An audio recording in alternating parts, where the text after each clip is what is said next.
Hello, everyone. I invite you to join me to Luke chapter 23. We're going to start in verse 26. Today is the day that we discuss the crucifixion of Jesus according to the Gospel of Luke. So again, that's going to be in Luke chapter 23, starting in verse 26, and we're going to go to the end of the chapter. So here we go.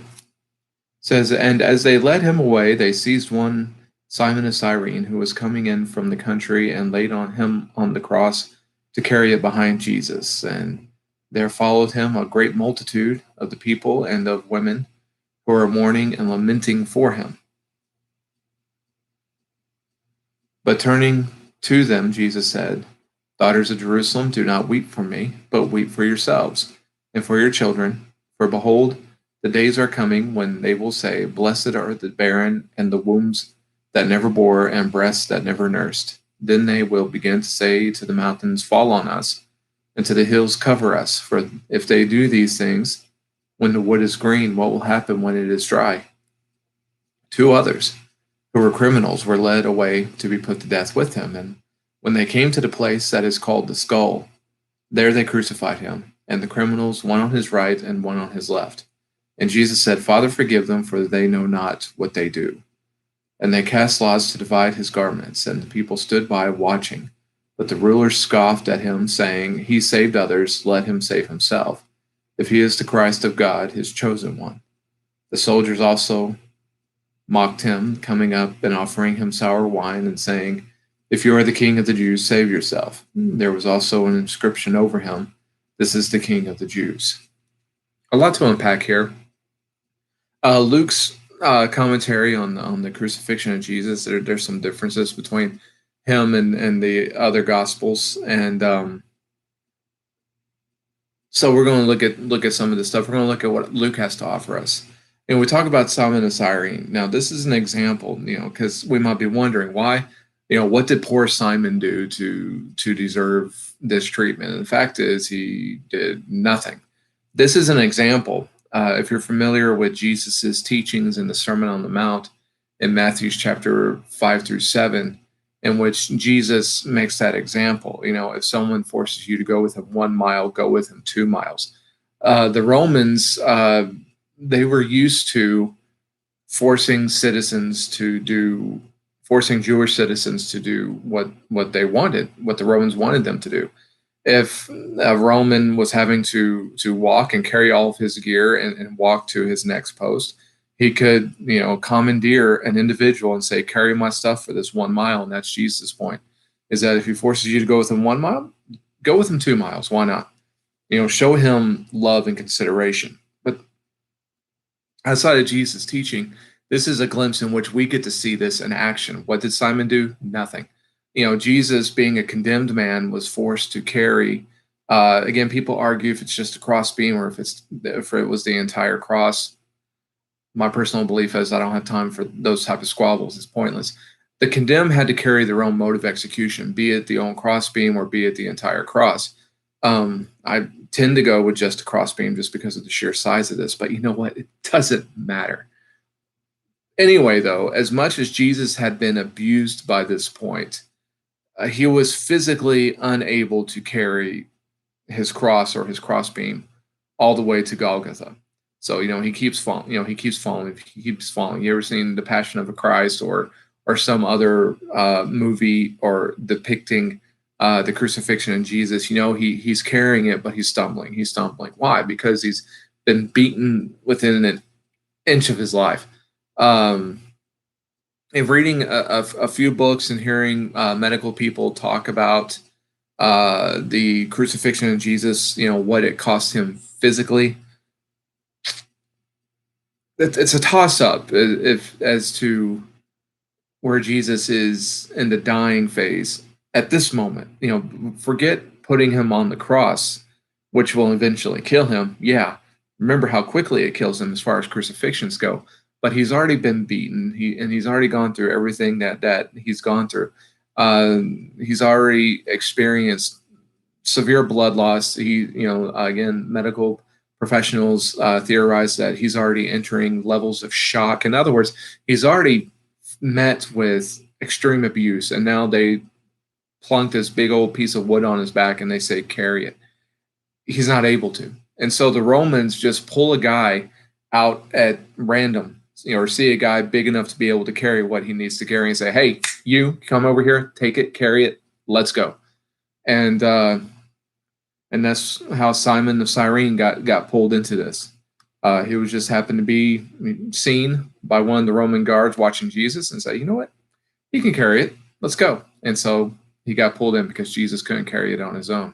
But Jesus, though, he sees the women mourning and lamenting him, and he's able to turn to them and speak to them briefly. It's and what he says is deep and full of feeling. But if you get a chance, read it, and it don't take long to read this. So it's not like he just was able to stand there and speak a sermon. He said a few lines that have great import, and then he was forced on. He tells the daughters of Jerusalem not to weep, but instead to weep for yourselves and for your children. This is Jesus now going to be speaking to the crowd about the eventual fall of Jerusalem, which takes place in 70 AD. When, to put it in a nutshell, Rome has enough of the Jewish shenanigans and that, big old tiff between the Romans and the Jews, and Rome says, okay, that's it. We're shutting this down. We're sacking the city. We're destroying the temple. And so Jesus tells them, look, don't weep for me, weep for yourselves, because there is a time coming when he says, blessed are, you will say, blessed are the barren and the wombs that never bore and the breasts that never nursed. Now, put yourself back into Jewish mindset and pre-Jewish mindset, because you get some examples of this even in Genesis before you had the nation of Israel. Think about those Old Testament Bible characters and those women whom were not able to bear children. And even into the New Testament, where you have, like, for example, Elizabeth, the mother of John the Baptist, who was older and was never able to bear children. In that Jewish society, which stressed so much the bloodlines and the children. And you go back to the ancient world where women didn't work outside the home. I mean, everything that they did was geared around the home, and where a man brought, the trade, man brought the work, and women helped and did the stuff around the house, which both were all day jobs. Again, it was just a different time back then. But something that the woman was able to bring to the marriage that a man could not was the ability to have children. So in that period of time when a woman was not able to bear children, they were frowned upon. They were considered cursed, and they felt horrible about themselves, and the rest of society were always wondering, what's going on with her. And again, this is before all the medical science, which tells us that an inability to have a child could lie with the man as well as with the woman, and all this other stuff that we just know these days. They didn't know that back then. And so, again, in that society, if you weren't able to have a child, if you weren't able to bear a child, either, God's frowning on you, there's something wrong with you, and what have you. And again, you see this, you see this in the Old Testament. You see this with Abraham and Sarah. You see it with Joseph, Joseph and his wives, and that's how you got the 12 nations of Israel. You might remember, Joseph's favorite wife. I keep saying Joseph. It's not Joseph. I'm sorry, Jacob. To me, Jay's in the Old Testament, but Jacob and the wife that he loved the most, she was actually the one to have children last, and so you had Jacob having his other wife, bearing children through her, then bearing children through her handmaiden, bearing children through the other handmaiden, and then finally the wife that he loves, she's able to bear children. So again, but it was just that whole idea of just a woman's inability to bear children was a mark upon them. But look at what Jesus says. Jesus flips this. It says there's a time coming in which you will say, blessed are the barren and blessed are those who never nursed. Why? Because something's coming to Jerusalem in which people are going to have to flee. And the people who are going to be able to flee easier are the ones who don't have children to look after and are not pregnant. And so that's how come, he's flipping it. He says there's going to come a time in which they're going to beg the mountains to fall on us and the hills cover us. Some people have tried to say, well, this is them trying to call out for a quick death. And they're going to ask the mountains to hide them. Again, they're going to be fleeing the city. Those who get out, because not everybody gets out, but those who flee Jerusalem, as they flee, they're going to beg for the ability to hide.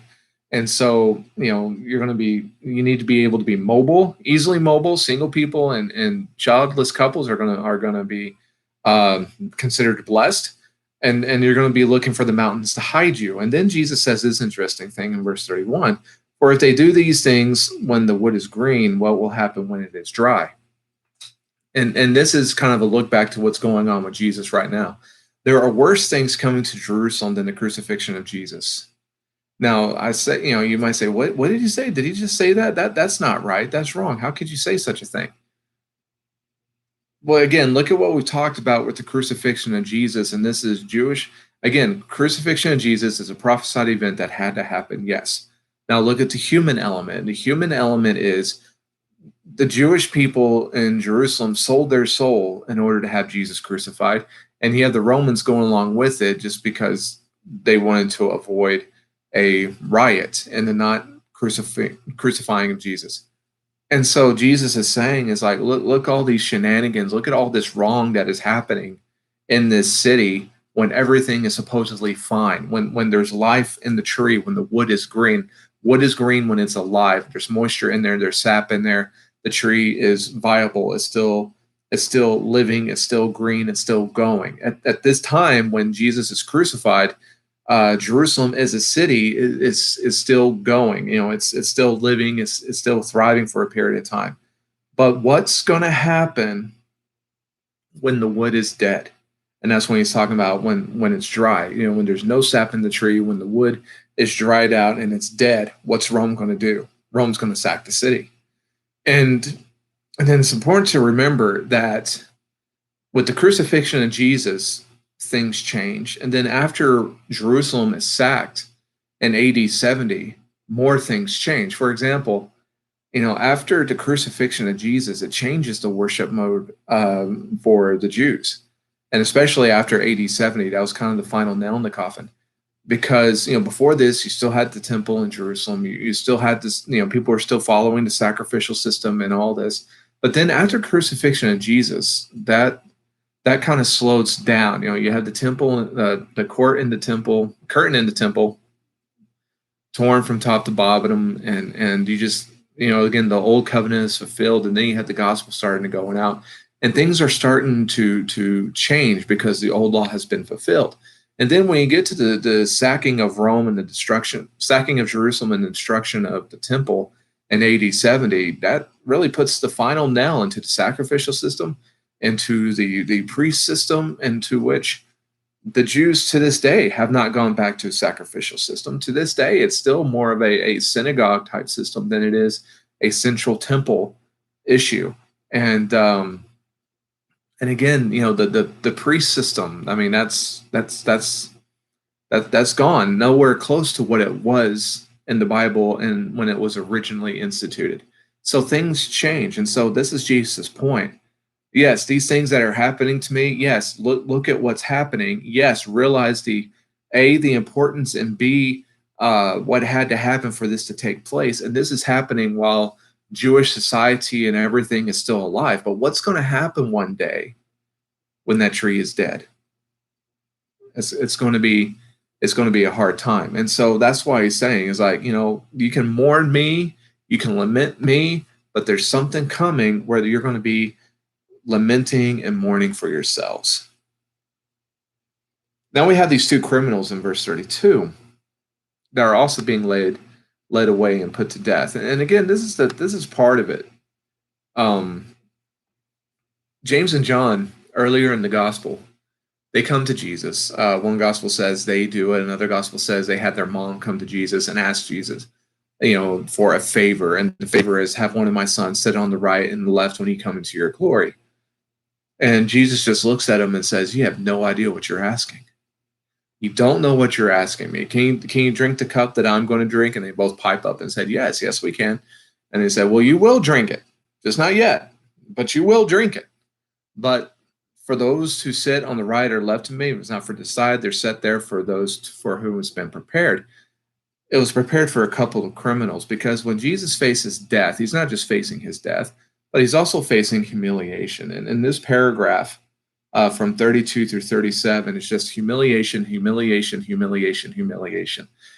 Jesus, again, why did so much evil have to take place in order for Jesus to be crucified? Again, if you're going to condemn an honest man who never did any wrong to death, there has to be shenanigans. There has to be some sort of hinky, under the table type stuff going on in order to condemn an innocent man that has done no harm and just all good all their life. And so again, it's, you look at this, again, Pilate, he didn't know Jesus from Adam, so to speak, knew there was something else going on, knew that there was a pettiness, there was a jealousy going on, and that's why they wanted Jesus out of the way. He knew that Jesus didn't do anything to deserve death. But again, as we talked about last week, he wasn't going to commit political suicide in order to bring Jesus free. And so again, to the casual observer who is not an expert in Judaism or law or anything, but is just knows about politics and people wanting power, looks at the situation of Jesus' death and realizes there's something wrong here. This man, Jesus, should not be condemned to death. But through the games, this man is condemned to be put to death.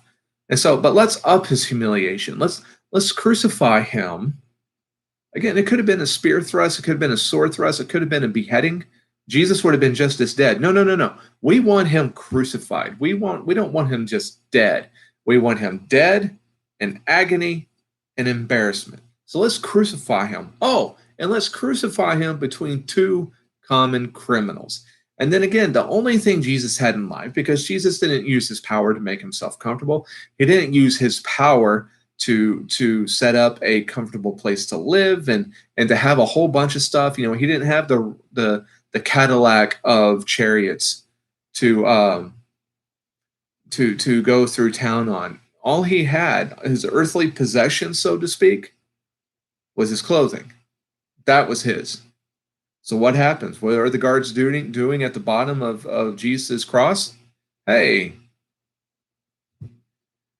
they are going to gamble for his clothing. Isn't that nice? Right smack dab in front of him.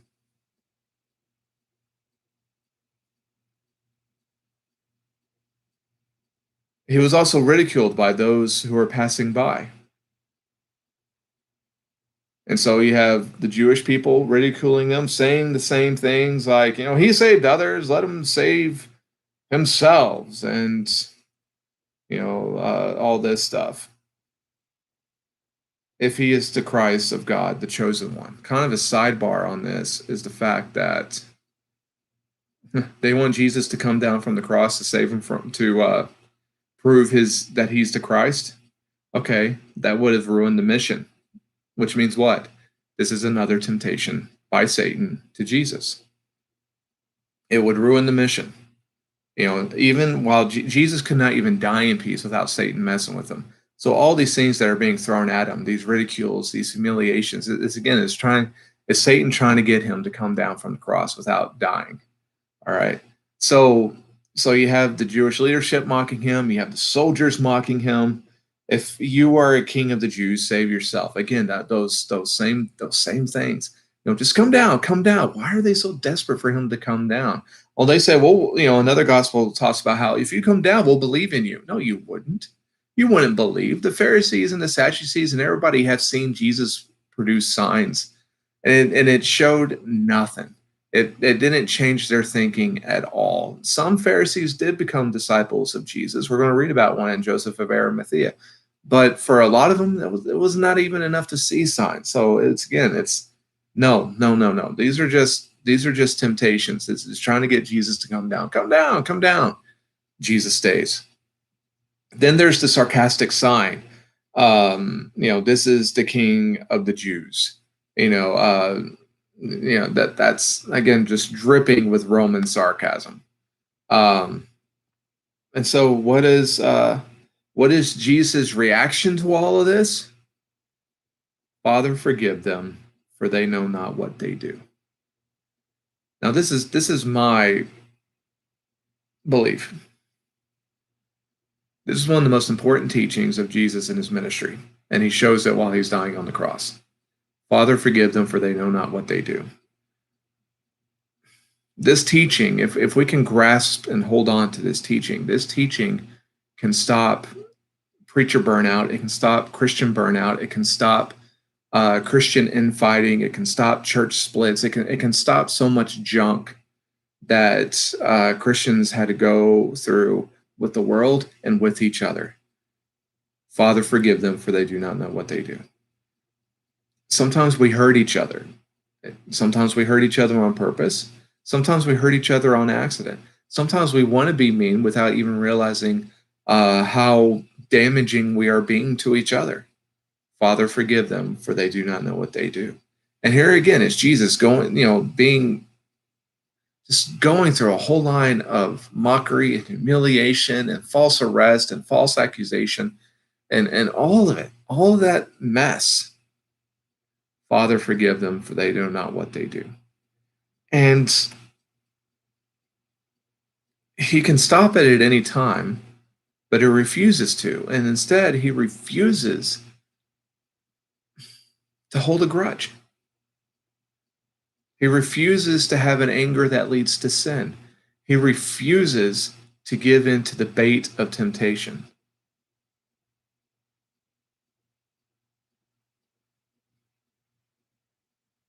And it's just a mess that's happening to Jesus. But still, his attitude is forgiveness, begging God to forgive the people who are killing him, and also an enduring love that's going to allow Jesus to stay on that cross and to go through the act of dying for us. You have the situation with the wine.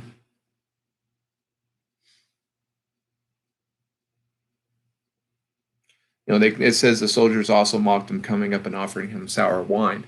This is like one act of mercy. And so, how's that mercy? They're acting him sour wine. It was like a cheap drink. It would be like these days someone offering him Gatorade, out of a cooler, because that's what was there for the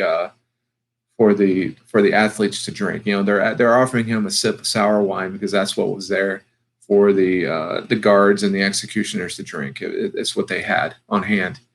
But again, it was again, since it's wine, it's alcoholic. It would have been a painkiller. Now, another one of the Gospels tells us that Jesus refused to drink the wine, and it was like, why? Well, some of you who have been to my classes, y'all might have heard me say this before.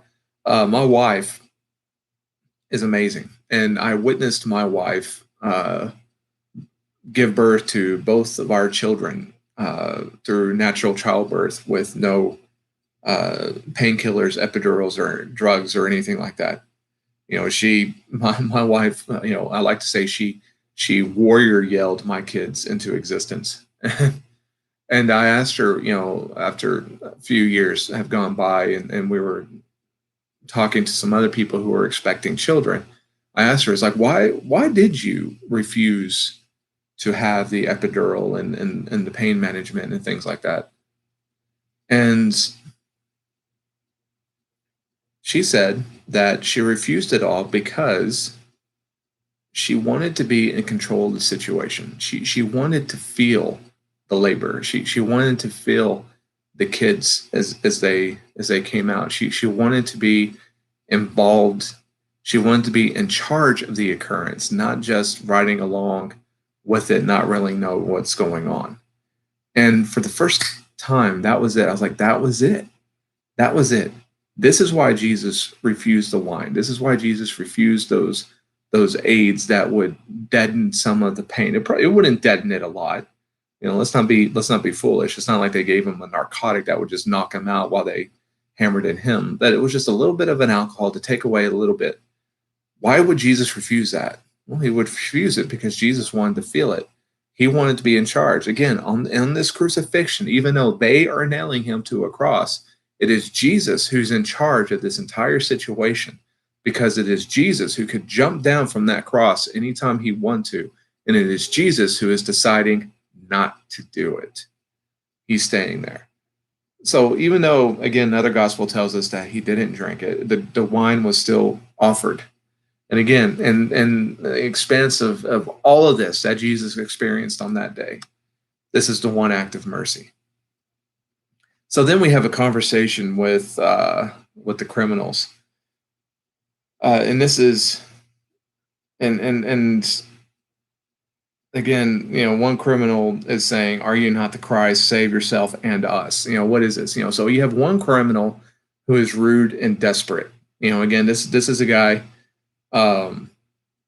This is a guy that is dying with Jesus. It is his dying day. He's not going to make it out of this alive, because, as we know, as the day comes down and we're entering into the preparation day, the Passover and Sabbath and all that's taking place, the decision is made to break their legs so that they can die quickly and be buried, so it doesn't have to happen on the next day. And so this is literally his last day of life, and he is a desperate man looking for any way to extend his life. And so he's hearing people talk, he's hearing the mockery, and he's like, wait a minute, you're the Christ? Well, goodness sakes, if you're the Christ, save yourself. Oh, yeah, save us too, because you know what? We're all being crucified together. We're just like you. We're in this together. Save yourself and save us. But then you have the other criminal who by this point, has seen Jesus now for numerous hours. Remember, Jesus is on that cross for 6 hours. And so he has witnessed Jesus during this time. And in the beginning, because another one of the Gospels tells us that it was both criminals who were mocking Jesus, and say, okay, so was it both or was it just one? Actually, both could be right, because, again, we're talking about a period of 6 hours. And it could be that just the different gospel writers are writing about different parts of that time. By the time Luke tells his story, he's talking about a time in which the other criminal, who at the beginning might have been just as rude and obnoxious as the other guy, has witnessed Jesus. He's seen Jesus now, this guy who is on this cross, and he's not lashing out. He's not cursing. He's not screaming his innocence. He's not doing it. He's accepting. And that affects the criminal. As he watches Jesus's behavior. And so the criminal is humbled and he seeks mercy. He tells the other guy, do you not fear God, since you are under the same sentence of condemnation, and we indeed justly, for we are receiving the due reward for our deeds, but this man has done nothing wrong. How does he know that? Has he ever seen Jesus? You know what? It's possible. He could have seen Jesus. We don't know. But he's seen Jesus on this day. And if you've seen Jesus on this day, you've seen Jesus, the mercy and the love of Jesus. And then he looks to Jesus, and all he says is, Jesus, remember me when you come into your kingdom. That's it. He doesn't beg Jesus to be spared. He begs Jesus to remember him as this criminal embraces his death, in which Jesus says the famous, truly I say to you, today you'll be with me in paradise. Now, the thief on the cross is an interesting talking point for people who try to downplay the importance of baptism, which is taught about in the Gospels and also the book of Acts and also the epistles and throughout the New Testament. And they say, well, what about the thief on the cross? Thief of the cross, Jesus told him, today you'll see me in paradise. He wasn't baptized and saved. He didn't do any of that. Okay, there's two talking points about the thief on the cross. First of all, how do you know he wasn't baptized? We're not told. I mean, and the truth of the matter is, you don't know, I don't know, we don't know. John the Baptist, who was baptizing before Jesus' ministry started, He didn't keep a roll of who was baptized and who was not. So that's just one of them, is that many people were going to John and being baptized for a repentance of sin. How do we know that this guy wasn't one of them? Because obviously we know that every person who has ever come to the Lord, every person who has been baptized, has totally fled their life of sin and never went back, or never abandoned God, or never put themselves right back in the same situation that they were before they were saved, right? Right. Well, that's guessing. But the second one, though, is that we really got to consider is it's all about dates. The death of Jesus is the most important moment of human history because it fulfills everything that happened before Jesus' death, but it also is the major talking point of everything that happens after Jesus' death. It goes back to this moment. But when Jesus says this to this man, Jesus wasn't dead yet, and this man wasn't either. In other words, the man died underneath the old law, underneath the old covenant. And so this is why Jesus was able to say this to him. And also, what do we expect? Jesus and the man to hop down from the cross, baptize the guy, and then hop back on. I mean, really, is that what we're expecting? So let's again, this people try to explode this as some great mysterious thing that we have to explain. It's actually very easily explained. The man died underneath the old covenant, and because of his faith in Jesus, and so that's how come he was able to die with hope. But compare the criminal, because again, we focus on what Jesus says, which is important, but we also forget, intending to look at that, we forget what the teaching is. Compare the criminal who humbled himself and sought mercy with the criminal who was rude and desperate. The criminal who's rude and desperate is seeking to escape so that he can continue an earthly life. The criminal who humbled himself and sought mercy, he was willing to cling to eternal life. In seeing Jesus, his reality changed into realizing, now again, he wasn't an expert, but he was able to realize there was something different about Jesus. What Jesus apparently, because I'm sure he heard stories, because stories about Jesus were all over the place, but whatever Jesus was talking about must be true based on the behavior and conduct of Jesus on the cross. I heard a preacher say once, the last thing that any Christian does or will do in this life is to die well. How we face our deaths can have a great impact on the lost if we are willing to face our deaths well. Like Jesus did, also like Stephen did, and so many other martyrs that have died throughout history. It was in the way they met their deaths which caused somebody who was in the audience to see the way they died, and they start thinking, they have a peace that I have never had, and I've never been in as bad a situation as they have. I want what they got. So again, there's so much strength and power that takes place with Jesus and the two criminals. But don't miss it just because we're trying to figure out how the person on the cross was saved. But just realize that through the watching of Jesus, the thief on the cross wanted salvation more than he wanted Jesus to just save him from dying on the cross. So let's talk about the death of Jesus. In verse 44, it says, "It was now about the 6th hour." That would be 3 o'clock. "And there was darkness over the whole land until the 9th hour. While the sun, 6 hours noon, 9th hour is 3, sorry. And while the sun's light failed and the curtain of the temple was torn in two, then Jesus, calling out with a loud voice, said, 'Father, into your hands I commit my spirit.' And having said this, he breathed his last. Now when the centurion saw what had taken place, he praised God, saying, 'Certainly this man was innocent.' And all the crowds that had assembled for this spectacle, when they saw what had taken place, returned home, beating their breasts. And all his acquaintances and the women who had followed him from Galilee stood at a distance watching these things. Okay, so darkness is over the land from noon to 3 o'clock. And again, it's not just dark. The way Luke tells it, it's interesting. He uses interesting words. He didn't say it got dark. It said the sun's light failed. I believe what's going on here was similar to the plague of darkness that you read about in the book of Exodus as one of the 10 plagues on Egypt. It was a darkness that could be felt. It was a darkness that light couldn't penetrate. This wasn't just, again, an absence of the sun like at nighttime. There was something else that was going on that made the whole situation seem different. Some people try to explain it away with like an eclipse or something like that. And it's like, no, there was something of note happening. And then at the same time, you have the temple and the curtain, which separates the holy place from the most holy place. It's torn in two, and it's that moment.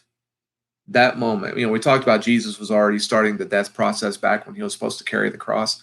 But at that moment, when the temple curtain was torn, that was really the point of no return for the life of Jesus. At this point, Jesus could not be saved by human medical means because the temple curtain was torn.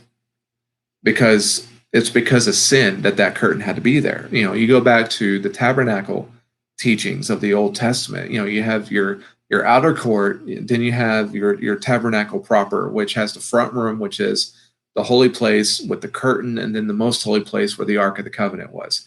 And that curtain was there, and only the high priest once a year, after sacrificing for himself and putting on the garb and doing everything to take care of his own sin, could go into that room once a year to stand before the Ark of the Covenant, and to put the incense there and sprinkle it with blood before he came back out.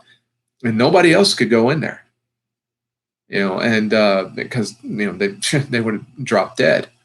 And so now that temple curtain was torn, this is the sign that Jesus did indeed fulfill the old covenant. In other words, as far as what his death was supposed to bring about, that was fulfilled. Part one of the plan, maybe this would be part two, live a perfect life, then die. So, part two of the plan was successful. And so he says, Father, into your hands I commit my spirit. Jesus still trusts the plan. It's beautiful what Jesus says here. Father, into your hands I commit my spirit. If I know sometimes we get people watching this that live in other parts of the world, but America has a car insurance company called Allstate. And Allstate's tagline is "You're in good hands with Allstate." And this is what Jesus is saying to God: "Into your hands I commit my spirit." Jesus, again, trusting to the plan, going all the way with the will of God. Jesus' ordeal on the cross affected everyone who witnessed it one way or another. You were not able to witness the 6 hours of Jesus hanging on the cross and leave the same. Either it made you more hard-hearted, like it would the Pharisees and the Sadducees, teachers of the law, the scribes and the priests. How do I know that? Because again, you read other gospels, and these guys who witnessed Jesus die, and after, spoiler alert, Jesus rises from the dead, they go and they say, all right, spread the story that the followers of Jesus stole the body. So after even seeing that, it made them more hard-hearted, which the Bible talks about. So some people could witness God and still turn their back on God, still harden their hearts to God.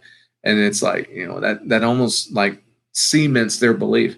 But then there's other people who witnessed the death of Jesus, like the thief on the cross and others, who actually had a change of heart. We get this quote from the centurion, and the way he says it in Luke is, certainly this man was innocent. Matthew has it that the quote is, certainly he was the Son of God. Both are right. This guy acknowledging that Jesus was innocent. How hard-hearted do you have to be to crucify people for a living? I mean, that is your job, to put condemned people to death. Do we think this guy has never heard someone trying to say that they're innocent? I mean, really, do we honestly think that this guy has never heard pleas of innocence from the people that he had put to death with his own hands? Of course he has. But again, there was something about Jesus hanging on the cross for 6 hours and never cursing anyone and never begging and never doing any of that stuff, that typical stuff that people do while they're dying on the cross. Jesus didn't do any of it. But the behavior of Jesus changed people's perceptions. Again, one of the greatest things that we will ever do in life as a follower of God is to die well, so that others may be changed. So after the after the death comes the burial. In verse 50, we're told, "Now there was a man named Joseph from the Jewish town of Arimathea. He was a member of the council, a good and righteous man who had not consented to their decision and action, and he was looking for the kingdom of God. This man went to Pilate and asked for the body of Jesus. Then he took it down and wrapped it in linen shroud and laid him in a tomb cut in stone where no one had ever yet been laid. It was the day of preparation, and the Sabbath was beginning. The women who had come with him from Galilee followed and saw the tomb and how his body was laid. And then they returned and prepared spices and ointments. On the Sabbath, they rested according to the commandment." Okay, so you have Joseph of Arimathea. He's described as a good and righteous man. We're giving him a brief resume. He's a good and righteous man. He's a member of the Sanhedrin. Again, that Sanhedrin body of people who condemned Jesus. But we're told Joseph of Arimathea did not agree with the decision to condemn Jesus. And in fact, he was actually a disciple of Jesus that was waiting for the kingdom of God. So, again, we're told that. And now another gospel tells us that Joseph of Arimathea kind of kept that on the down low so that, he wouldn't be called out on it, but he was still a disciple of Jesus. And then he goes bravely now. He goes and asks Pilate for the body. We have the ladies who bring spices down. And so basically we get this wrap up and say, well, what's the point of all this? The point of all this is to tell us that by the end of this day, Jesus was dead. Okay? So point number one, Jesus died on the cross. Okay? A Roman who was entrusted with the lives of the prisoners and were told to put them to death. If they lost track of their prisoners, the Roman guard suffered the penalty of his prisoners. So if he's watching a prisoner who's condemned to die and that prisoner gets away, that Roman dies in his place. Okay, so one, Jesus died on the cross because the Romans would not have brought him down or allowed him to come down if Jesus was still breathing on point of death. Jesus is placed in a new tomb. Again, you don't place live people in tombs. Some people have tried to fall for this thing called the Swoon Theory. Jesus, again, acknowledging how much he's been beaten and everything that Jesus went through. He fainted on the cross, and then he was brought down and put into a tomb. And over the 3 days, a 3-day coma, he was brought back to health and is able. Do I need to go on? Do we really think a 3-day rest was going to allow Jesus to walk around and act like a healthy person, like we're told the resurrected Jesus is? Okay. 3, the women saw the body in the tomb. So we have people who are not just Joseph of Arimathea and people who are not just carrying the body, but we also have the women who saw the body placed into the tomb. Then you have the women who are able to bring back to the tomb spices in order to embalm the body. So again, all of this information is not just so that we can be really good with Bible trivia, but the point of all this is to show evidences of Jesus' death. He had to die so that we could live. He also had to die so that there could be a resurrection. Now, if you don't know me, my all-time favorite work of fiction is Charles Dickens' A Christmas Carol. I read it every year. And there's a line in there at the very beginning of the book that says this: "The mention of Marley's funeral brings me back to the point I started from. There is no doubt that Marley was dead. This must be distinctly understood, or nothing wonderful can come of the story I am going to relate." Again, that's Charles Dickens' A Christmas Story. The point that Charles Dickens was making, because if you ever read A Christmas Carol, which if you've never done and you are a book reader, I highly recommend it. The first paragraph and a half is just repeat and a repeat and a repeat of the fact that Marley is dead. All right, because if you've ever seen A Christmas Carol, Marley pops up as a ghost. But if we don't understand that Marley is dead, seeing Marley as a ghost don't mean anything. And it's the same thing with the resurrection of Jesus. If we do not understand that Jesus is dead in the tomb at the end of this day, then seeing Jesus resurrected on the third day is not going to mean much.